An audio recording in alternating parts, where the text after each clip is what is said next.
Welcome to ప్రజా television news bulletin లో ముందుగా హెడ్లైన్స్. కాంగ్రెస్ ప్రభుత్వంపై బాన్సువాడ ఎమ్మెల్యే పోచారం తిరుగుబాటు.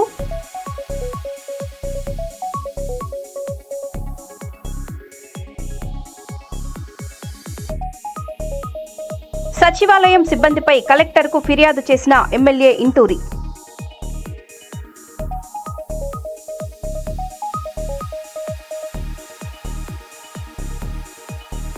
రేవంత్ రెడ్డి నువ్వు శివతాండవం చేసిన మూసీ ప్రాజెక్టును అడ్డుకుని తీరుతాం.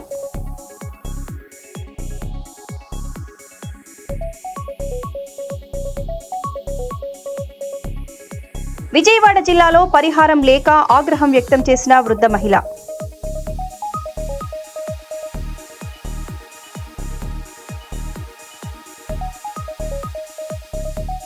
డాక్టర్ బిఆర్ అంబేద్కర్ 135వ జయంతి వేడుకలు ఘనంగా నిర్వహణ.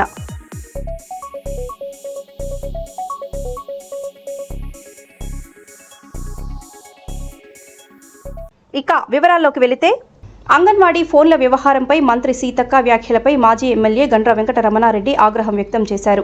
చెప్పులు తెగుతాయి వంటి వ్యాఖ్యలు చేయటం అనుచితమని, బేషరతుగా క్షమాపణలు చెప్పాలని డిమాండ్ చేశారు. ఆరోపణలు వస్తే ఆధారాలతో సమాధానం ఇవ్వాలని, బెదిరింపులతో తప్పించుకోవటం సరికాదని ఆయన పేర్కొన్నారు.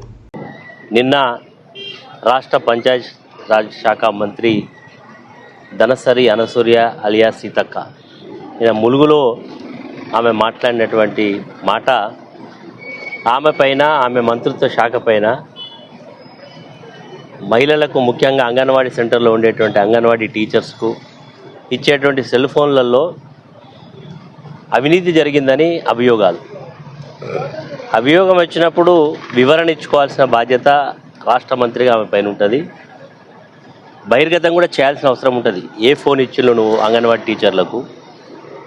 ఫోన్లు అంటే 2,000 రూపాయల నుంచి 2 లక్షల రూపాయల వరకు ఉన్నాయి ఫోన్ల విలువ. ఏ కంపెనీ ఫోన్ ఇచ్చినావు, దానికి మరి ఏ మోడల్ అది, ఇవన్నీ కూడా చెప్పాల్సిన బాధ్యత ఉంటుంది. కానీ మరి ప్రశ్నించిన వాళ్ళను చెప్పుతో కొడతాం, చెప్పులు తెగుతాయని చెప్పడం, ఇది ఏ సాంప్రదాయమో ఆమె సమాధానం చెప్పాలి.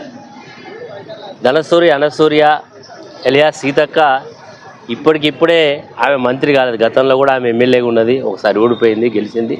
ప్రజా జీవితంలో ఉన్నప్పుడు ఆరోపణలు వచ్చినప్పుడు ఆరోపణలకు సరైన పద్ధతిలో రిప్లై ఇవ్వాలి, సమాధానం చెప్పాలి. కానీ ఈరోజు రేవంత్ రెడ్డి మొదలుకొని ఈరోజు ఆయన మంత్రివర్గ సహచరులు కూడా ఇదే పద్ధతిలో మాట్లాడడం చూస్తూ ఉంటే, ఈరోజు ఆమె అంటుంది అభియోగం వస్తే మరకేస్తే మేము కడుక్కోవాలని. మరి నువ్వు కూడా గతంలో కేసీఆర్ గారి ప్రభుత్వంలో ఉన్నటువంటి ముఖ్యమంత్రి గారిని తెలంగాణ రాష్ట్ర ప్రయోజనాలను దృష్టిలో పెట్టుకొని కాళేశ్వరం ప్రాజెక్టు కడితే, ఆ ప్రాజెక్టు యొక్క వ్యయమే 1,00,000 కోట్లు కాకపోయినప్పటికీ 1,00,000 కోట్ల రూపాయల అవినీతి జరిగిందని ఏ ఆధారాలతో నువ్వు మాట్లాడినావు? అదేవిధంగా కేటీ రామారావు గారు ఆయన మంత్రిత్వ శాఖలో ఈ రాష్ట్రానికి ఒక పేరు తీసుకురావాలని ఈ కార్ రేసును తీసుకొస్తే అవినీతి జరిగిందని ఏ ఆధారాలతో చెప్పి ఈరోజు ఛార్జ్షీట్ వేసినావు? ఇలా చెప్పుకుంటూ పోతే చాలా విషయాలలో విద్యుత్ కొనుగోలు మీద ఎందుకు కమిషన్లు వేసినావు? విద్యుత్ కొనుగోలు అంతా కూడా ప్రభుత్వం పక్క రాష్ట్రమైనటువంటి ఛత్తీస్గఢ్ తోటే ఒప్పందాలు చేసుకున్నది. అందులో అవినీతి జరిగిందని ఆరోపణ చేస్తున్నావు. ఆరోపణలు నువ్వేమో చేయొచ్చు, నువ్వు అధికారంలో ఉండి ఈరోజు నీ యొక్క ఫోన్లలో అవినీతి జరిగిందని ఆరోపణ చేస్తే చెప్పులు తెగుతాయని చెప్పడం, ఇది ఏ సాంప్రదాయం అని ఈరోజు ప్రశ్నిస్తున్నాం. అదేవిధంగా ఇదే భూపాలపల్లి గడ్డ మీదకి వచ్చి ఈనాటి ముఖ్యమంత్రి, ఆనాడు పిసిసి అధ్యక్షుడిగా నా పైన 1,400 ఎకరాల భూమిని కబ్జా చేసిండు అని ఆరోపణలు చేసినావు. మరి ఈరోజు 2.5 సంవత్సరాలు అయింది. ఇప్పటికే కోర్టులలో పరువు నష్టం దావాను క్రిమినల్ ప్రొసీడింగ్లో, అదేవిధంగా సివిల్ కేసులో కూడా వేయడం జరిగింది. అంటే మీరు ప్రతిపక్షంలో ఉన్నప్పుడు ఏదైనా మాట్లాడవచ్చు. ఈరోజు మేము ప్రతిపక్షంలో మిమ్మల్ని ప్రశ్నిస్తే ఈ రకమైనటువంటి భాష మాట్లాడడం మేము భారత రాష్ట్ర సమితి తీవ్రంగా ఖండిస్తున్నాం. ఈరోజు సీతక్క గారు బేషరతుగా ఆమె క్షమాపణ చెప్పాలి. ఆమె మీద వచ్చినటువంటి అభియోగాలకు ఆమె సరైన పద్ధతుల్లో పూర్తి ఆధారాలతో పెట్టాలి తప్ప దబాయింపుతో తప్పించుకోలేరనే విషయాన్ని ఆమె గుర్తెరిగితే బాగుంటుందని కోరుతా ఉన్నాం. మరి ఇప్పటికైనా ఆమె ఇంకా ప్రజా జీవితంలో ఉండాలి. ఉండాలని అనుకున్నప్పుడు ఇలాంటి ఎన్నో వస్తుంటాయి, వచ్చినప్పుడు సమాధానం చెప్పాలి. కానీ ఎదురుదాడితో తప్పించుకునే ప్రయత్నం ఉండదని ఈ సందర్భంగా తెలియజేస్తున్నాం. ముఖ్యమంత్రి రేవంత్ రెడ్డిపై మాజీ మంత్రి హరీష్ రావు తీవ్ర విమర్శలు చేశారు. భూములు, కాంట్రాక్టులపై మాత్రమే సమీక్షలు చేస్తున్నారని, రైతుల సమస్యలను పట్టించుకోవటం లేదని ఆరోపించారు. పంట కొనుగోళ్లు నిలిచిపోయాయని, కరెంటు సరఫరా సరిగా లేదని విమర్శించారు. రైతు బంధు, బోనస్ కూడా ఇవ్వకుండా ప్రభుత్వం విఫలమైందని హరీష్ రావు అన్నారు. ముఖ్యమంత్రి గారు ఒకసారి రివ్యూ చేయండి. ఎప్పుడు భూముల మీద రివ్యూ, కమిషన్ల మీద రివ్యూ, కాంట్రాక్ట్ల మీద రివ్యూలు చేస్తున్నారు తప్ప రైతుల మీద రివ్యూ చేసే టైం మీకు దొరకలేదు. పైసలు దొరికేది ఉంటే రివ్యూలు చేస్తారు మీరు. పైసలు దొరికాయి కదా గరీబ్ రైతులు, వీళ్ళ విషయంలో రివ్యూ చేయడానికి మీకు తీరిక లేదా? ఎందుకు మీ ఇంటెలిజెన్స్ ఏం చేస్తుంది? జొన్నలు కొంటలేరు అనేది మీకు తెలుస్తలేదా? శనిగలు సగంలో ఆపేసిండ్రు అనే విషయం మీ ఇంటెలిజెన్స్ మీకు చెప్తలేదా? చెప్పినా కూడా రైతులే కదా అని లెక్కలేనితనమా? ఏంది? ఎట్లా అర్థం చేసుకోవాలి? ఆనాడు పెద్ద పెద్ద మాటలు మాట్లాడిండ్రు. ఏం పేరే? మల్లేశం అనే రైతు చెప్తుండు, సార్ 11 గంటలు 10 గంటలే కరెంట్ వస్తుంది, సాయంత్రం 4కి పోతే పొద్దుగాల 6కి కరెంట్ వస్తుందని ఇవాళ మల్లేశం రైతు 8 గంటలకు వస్తుంది, పొద్దున 8కి వస్తుంది, పొద్దున 8కి కరెంట్ వస్తుందని మల్లేశం అనే రైతు కూడా ఇవాళ చెప్తా ఉన్నాడు. అంటే కరెంటు ఇయ్యరు, రైతు బంధు వేయరు, బోనస్ ఇయ్యరు, కనీసం పండిన పంటను మద్దతు ధరకు కూడా కొనకపోతే నీదే ప్రభుత్వము? నువ్వు కాంట్రాక్టర్లకు, బినామీల కోసమో, మధ్య దళారుల కోసమో, బ్రోకర్ల కోసమో, ప్రైవేట్ పైరవీకారుల కోసం ఉందా నీ ప్రభుత్వం? రైతుల కోసం ఉందా? రైతులంటే ఎందుకంత చిన్న చూపు? సో ఇప్పటికైనా స్పందించండి. ముఖ్యమంత్రి గారు ఒక రివ్యూ చేసి జొన్నల కొనుగోలు కేంద్రాలు ప్రారంభించండి. మధ్యలో ఆగిపోయిన శనగలు మళ్లీ కొనే విధంగా తక్షణమే ఉత్తర్వులు ఇవ్వండి. అదేవిధంగా కందులు గాని, సన్ఫ్లవర్ పంట కూడా పూర్తిగా కొనే విధంగా ప్రభుత్వం ఆదేశాలు ఇవ్వండి. అదేవిధంగా వడ్ల కొనుగోలు కేంద్రాలు కూడా రాష్ట్ర వ్యాప్తంగా తక్షణమే ప్రారంభించాలని, ఈ యాసంగిలో సన్న వడ్లకు కూడా బోనస్ అందించాలని, పోయిన యాసంగి సన్న వడ్ల బోనస్ వెంటనే విడుదల చేయాలని చెప్పి డిమాండ్ చేస్తున్నారు.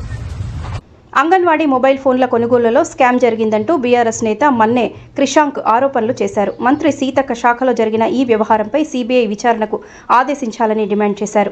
ముఖ్యమంత్రికి సన్నిహితుడే ఈ స్కామ్లో ఉన్నాడని ఆరోపిస్తూ తమ వద్ద ఆధారాలు ఉన్నాయని వెల్లడించారు.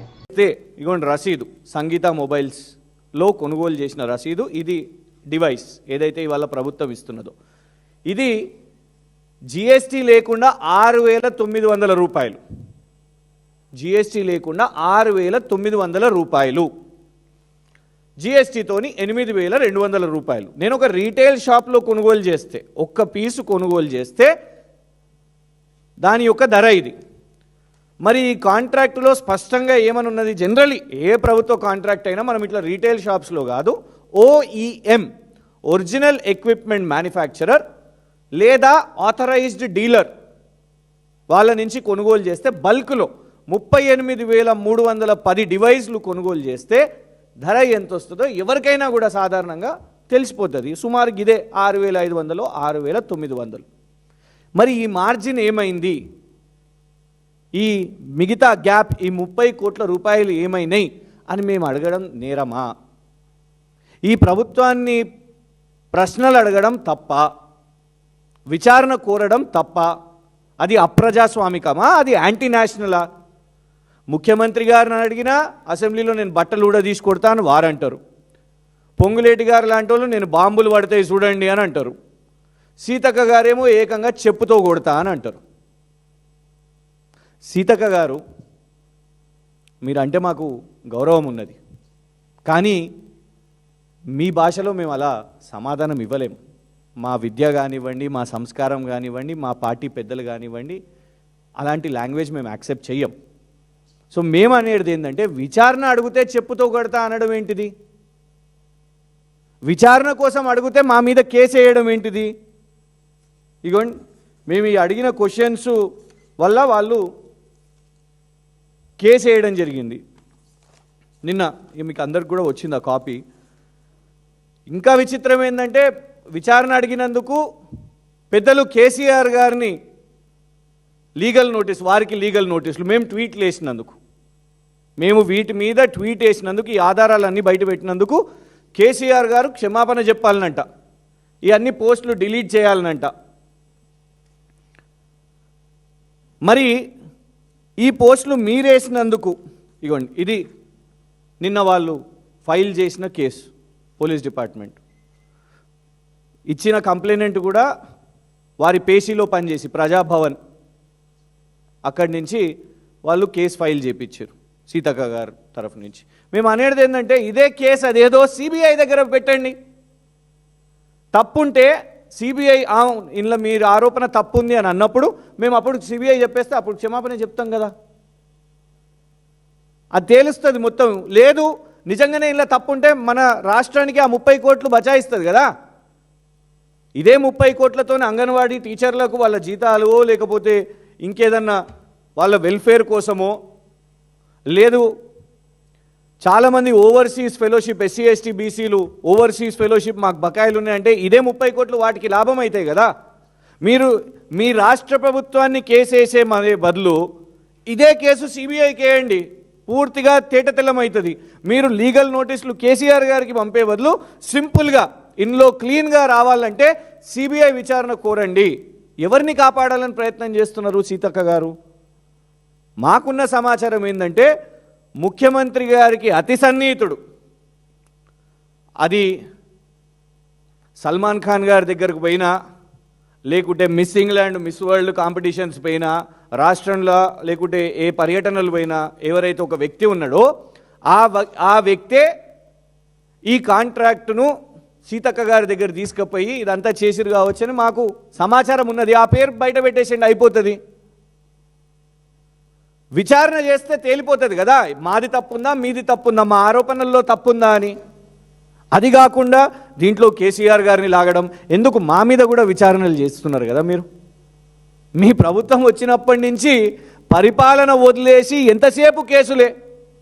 మేము నిరంతరాయ 24 గంటల నాణ్యత గల విద్యుత్ ఇస్తే దాని మీద విచారణ. ఒక రాష్ట్ర ప్రభుత్వంతో తెలంగాణ ప్రభుత్వానికి ఛత్తీస్గఢ్ ప్రభుత్వానికి విద్యుత్ అగ్రిమెంట్ అయితే దాని మీద విచారణ అని పెట్టిర్రు. అయినా పెద్దలు కేసీఆర్ గారు వచ్చారు కదా సీతక్క గారు. రాష్ట్ర ముఖ్యమంత్రిగా పనిచేసిన కేసీఆర్ గారు, తెలంగాణ ఉద్యమాన్ని ముందుండి నడిపించిన కేసీఆర్ గారు, తెలంగాణను సాధించిన కేసీఆర్ గారు గప్ చుప్ ఒక్క మాట మాట్లాడకుండా మీరు విచారణల పేరు మీద పిలిచినా వచ్చిండ్రు. అంబేద్కర్ ఆశయాలకు అనుగుణంగా ఎన్డీఏ ప్రభుత్వం పాలన సాగుతుందని రాష్ట్ర మంత్రి టీజీ భరత్ అన్నారు. అంబేద్కర్ 135వ జయంతి సందర్భంగా కర్నూలులో అంబేద్కర్ విగ్రహానికి మంత్రి పూలమాలలు వేసి నివాళులర్పించారు. అంబేద్కర్ రచించిన రాజ్యాంగం వల్లనే దేశంలో శాంతియుతంగా ప్రజలు జీవిస్తున్నారన్నారు. 2014 నుంచి 2019 వైసీపీ పాలనలో రాజ్యాంగానికి వ్యతిరేకంగా పాలన సాగినందుకు ప్రజలు సైతం సరైన ఫలితం ఇచ్చారని మంత్రి భరత్ తెలిపారు.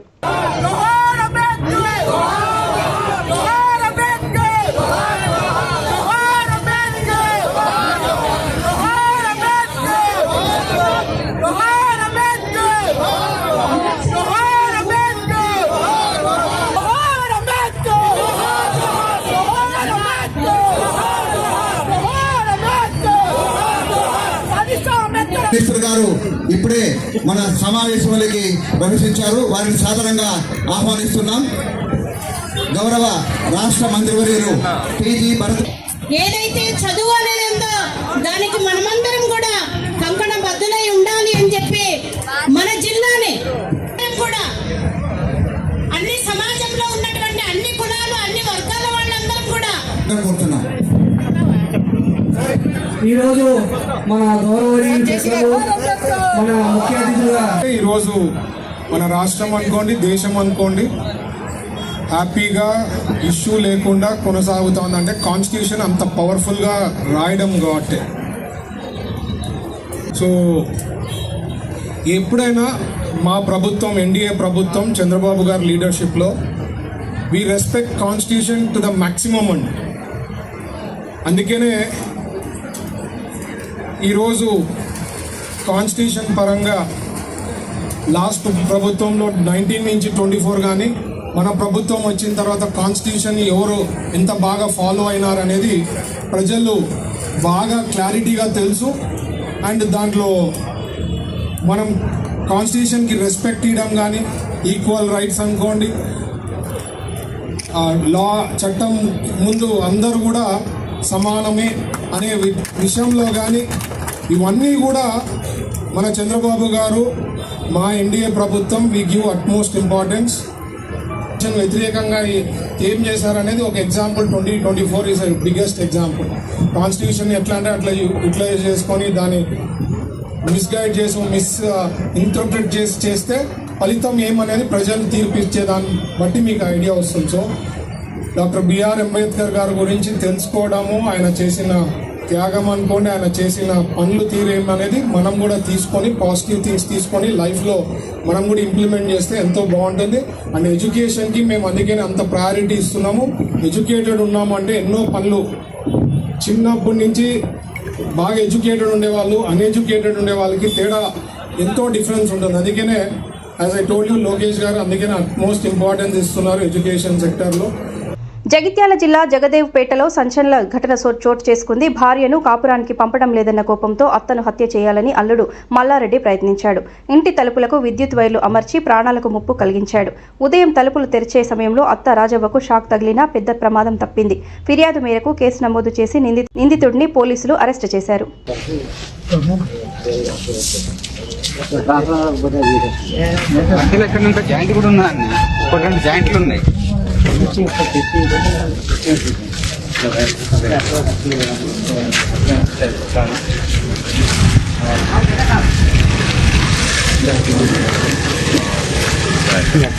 ఇదేవరైనా ముట్టినా కదా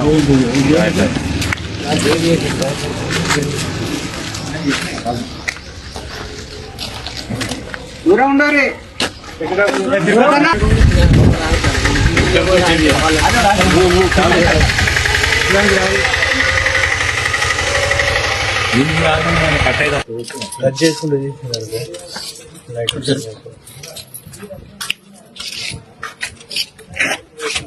వస్తుంది మొత్తం అంతా సప్లై.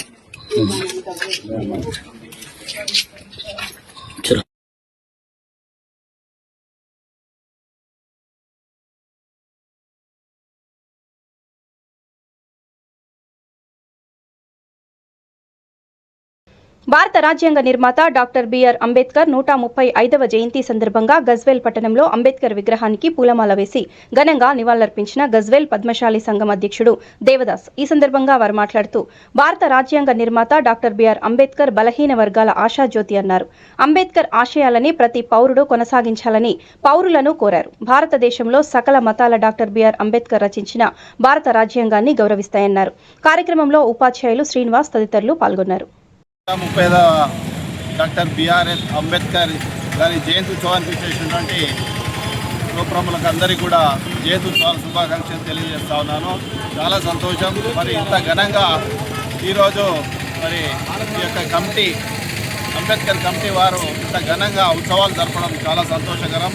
మరి ఈ యొక్క అంబేద్కర్ గారి యొక్క ప్రోగ్రాం ఈ కమిటీలే కాకుండా కేంద్ర ప్రభుత్వం చేయవలసిన బాధ్యత ఎంతైనా ఉంది.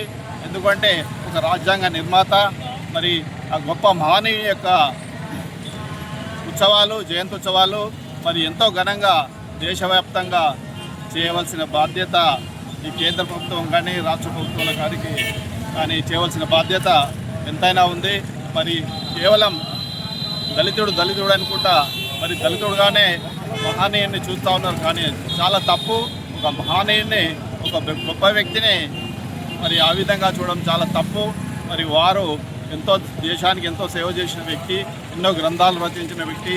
మరి అదేవిధంగా మరి రాజ్యాంగ నిర్మాత 1950 జనవరి 26న మన యొక్క రాజ్యాంగాన్ని రచించి ఈ దేశానికి అంకితం చేసిన మహనీయుడు. వారి యొక్క ఉత్సవాల్లో పాల్గొనడం పద్మశాలి కుటుంబాలందరికీ కూడా చాలా సంతోషకరం. మరి అంతేకాకుండా యావత్ భారతదేశ ప్రజలు మరి ఈరోజు ఈ యొక్క జయంతి ఉత్సవాలు జరుపుకుంటున్నారు. చాలా సంతోషం.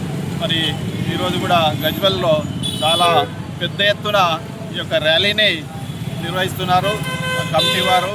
చాలా సంతోషం. మరి ఇలాంటి కార్యక్రమాలు ఇక ముందు ప్రతి సంవత్సరం ఇంతకంటే గొప్పగా కేంద్ర ప్రభుత్వ రాష్ట్ర ప్రభుత్వాలు చేయవలసిన బాధ్యత ఎంతైనా ఉందని మరొకసారి కోరుకుంటూ ఈ అవకాశం ఇచ్చిన పెద్దలందరికీ కూడా నమస్కారం చేస్తున్నాను. సీతక్కపై బీఆర్ఎస్ నేత Y Satish Reddy open challenge విసిరారు. ప్రభుత్వం కొనుగోలు చేసిన శాసంగ్ A06 4G ఫోన్ల ధరలపై ప్రశ్నలు లేవనెత్తారు. మార్కెట్లో తక్కువ ధరకు లభిస్తున్న ఫోన్లను అధిక ధరకు ఎందుకు కొనుగోలు చేశారో వివరణ ఇవ్వాలని డిమాండ్ చేశారు. ఇతర రాష్ట్రాల్లో అదే ధరకు 5 5G ఫోన్లు ఇస్తుంటే 4G ఫోన్లు ఎందుకు పంపిణీ చేశారని ప్రశ్నించారు. హైదరాబాద్లో ఉన్న మొబైల్ షాప్కు పోదామా, వరంగల్లో ఉన్న మొబైల్ షాప్కు పోదామా, లేదా ములుగులో ఉన్న మొబైల్ షాప్కు పోదామా? మీరిచ్చిన Samsung A06 4GB 64GB mobile ఎంతకు వస్తుందో మొబైల్ షాప్ పోయి తెలుసుకుందాం. అక్కడనే అడుగుదాం, మీరెంతకు కొన్నారు, ఆ మొబైల్ షాప్లో ఎంతకు అమ్ముతారు? ఓపెన్గా మొబైల్ షాప్లో 7,000 నుంచి 8,000కు వచ్చే ఫోన్ని మీరు 11,650 రూపాయలకు కొన్నామని మీరే చెప్పారు. అంత వ్యత్యాసం ఎందుకున్నది? ఆ డబ్బులు ఎటు పోతున్నాయి? ఒక పక్క 54 కోట్లతో టెండర్ వేసి 14,000 అని చెప్పుకుంటూ మీరు 11,650 అని చెప్తారు. ఇంకా మేము పక్క రాష్ట్రాల కంటే 150 రూపాయలు మిగిలిచ్చినాం మన రాష్ట్రానికి అని చెప్తున్నారు. కానీ పక్క రాష్ట్రాలు ఆంధ్రప్రదేశ్ అయినా, గుజరాత్ అయినా, త్రిపుర అయినా, ఈరోజు పంజాబ్ అయినా అన్ని రాష్ట్రాలు కూడా 5G మొబైల్స్ ఇస్తున్నాయి. మీరెందుకు 4G మొబైల్ ఇవ్వాల్సి వచ్చింది? మీరు చెప్పిన ప్రైస్లోనే అక్కడ 5G మొబైల్స్ ఇస్తుంటే ఎట్లా 4G మొబైల్స్ ఇస్తారు? దీని మీద మేము ప్రశ్నిస్తుంటే మా మీద కేసులు, మా క్రిషాంక్ గారి మీద కేసు పెట్టారు. మా సోషల్ మీడియా మిత్రులని చెప్పుతో కొడతా అంటారు. అట్లే మా గౌరవ అధ్యక్షులు కేసీఆర్ గారిని ఒక లీగల్ నోటీస్ పంపించారు. ఇట్లా లీగల్ నోటీసులు పంపాలి, కేసులు పెట్టాలి, చెప్పులతో కొట్టాలంటే ఎక్కడో తెలంగాణ 35 లక్షల ఎకరాల్లో వరిధాన్యం పండే తెలంగాణని 1 కోటి ఎకరాలలో వరిధాన్యం పండించే తెలంగాణగా తయారు చేసి దానికి ప్రధాన కారణమైన కాళేశ్వరం ఇప్పటికి. మంగ్లీ సుబ్బారావు వివాదంపై పంజాగుట్ట పోలీసులు స్పష్టత ఇచ్చారు. ఫిర్యాదులు, కేసులు, మైక్రో ఫైనాన్స్ పెట్టుబడులు, సుబ్బారావు ఆల్కహాల్ సేవనం వంటి అంశాలపై వివరణ అందించారు. విచారణ కొనసాగుతోందని, అన్ని కోణాల్లో దర్యాప్తు చేస్తున్నామని పోలీసులు తెలిపారు. ఇక్కడికి వచ్చేటప్పుడు మద్యం తాగి రాకూడదు అనేది ఎవరు చెప్పాల్సిన అవసరం లేదు. మద్యం తాగి అతను వచ్చాడని చెప్పి అనుమానంతో మేము ఆల్కహాల్ టెస్ట్ చేయడం జరిగింది. ఆల్కహాల్లో 27 mg అతనికి మోతాదు దాంట్లో రావడం జరిగింది. సో దాని మీద కూడా అతనికి చర్యలు తీసుకుంటాం. సుబ్బు కంప్లైంట్ ఇచ్చేటప్పుడు ఫిర్యాదు విట్నెస్లు ఎప్పుడు సమర్పిస్తానని చెప్పాడు సార్, ఎందుకు ఇవ్వలేకపోయారు? ఏమైనా తెలుసా? ఏమైనా అడిగారా మీరు? ఎఫ్ఐఆర్ రిజిస్ట్రేషన్ కాగానే ఇస్తామని చెప్పేసి అన్నారు. సో మేము కూడా అదే అనుకున్నాం. ఇంతవరకు అతను ఇవ్వలేదు.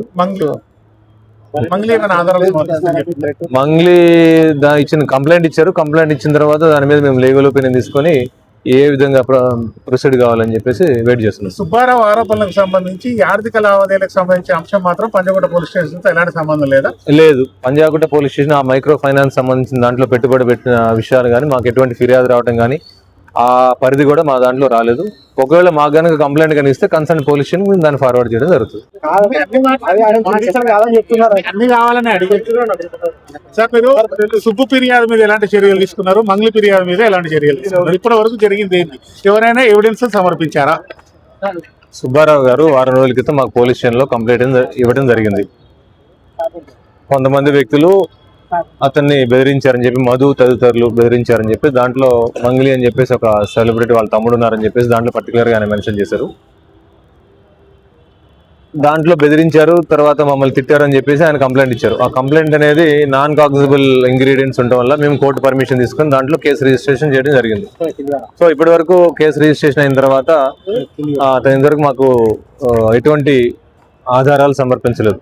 దాంట్లో ఎవరెవరు ఆయన బెదిరించిన టైంలో ఉన్నటువంటి సాక్షులు కూడా ఎవరిని ప్రొడ్యూస్ చేయలేదు. దానికి సంబంధించి మేము కూడా మార్నింగ్ నుంచి కాల్ చేసాం. ఫోన్ కాల్స్కి అతను స్పందించలేదు. కాకపోతే నిన్న మంగ్లీ గారు నిన్న వచ్చి కంప్లైంట్ ఇవ్వడం జరిగింది. సత్యావతి మంగ్లీ ఆ కంప్లైంట్ ఇచ్చిన దాని ప్రకారం కూడా మేము కంప్లైంట్ తీసుకొని దాని మీద లీగల్ ఒపీనియన్ కోసం పెట్టామది. సాటర్డే భయభ్రాంతులు గురి చేయడం కాదు, పోలీస్ స్టేషన్ అనేది పబ్లిక్ ప్లేస్. ఇక్కడికి ఒక డిసిప్లిన్గా రావాల్సి ఉంటుంది. ఎక్కడైనా సరే పబ్లిక్ ప్లేస్ ఎక్కడైనా కూడా వేరే ఫిర్యాదుదారులు ఉంటారు, చాలా మంది ఇక్కడికి వస్తారు. కాబట్టి ఇక్కడ ఒక పద్ధతిగా రావడం జరుగుతుంది. మోరోవర్ ఇక్కడ అంతా పోలీస్ స్టేషన్ అనేది ఒక ఇంపార్టెంట్ ప్లేస్. గుండ్లూరు మండలం మోచర్ల గ్రామ సచివాలయంపై కందుకూరు ఎమ్మెల్యే ఇంటూరి నాగేశ్వరరావు ఆకస్మిక తనిఖీ నిర్వహించారు. 11 మంది సిబ్బందితో ఒకరు మాత్రమే డ్యూటీలో ఉండటంతో ఆయన ఆగ్రహం వ్యక్తం చేశారు. మిగతా సిబ్బంది సంతకాలు చేసి వెళ్లిపోయారని గుర్తించిన ఎమ్మెల్యే బాధ్యులపై చర్యలు తీసుకోవాలని ఆదేశిస్తూ కలెక్టర్కు ఫిర్యాదు చేశారు.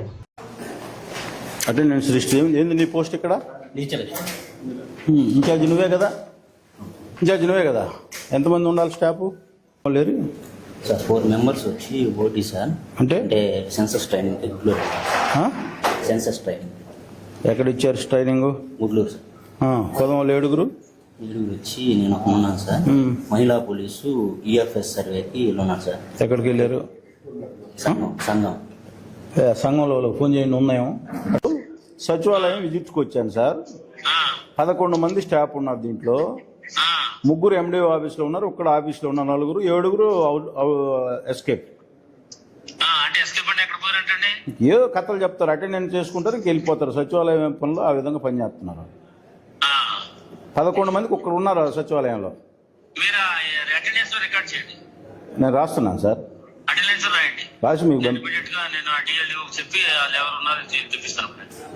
Okay okay. ఇది తెట్టు సార్, తెట్టు సచివాలయం, మోచర్ల సచివాలయం.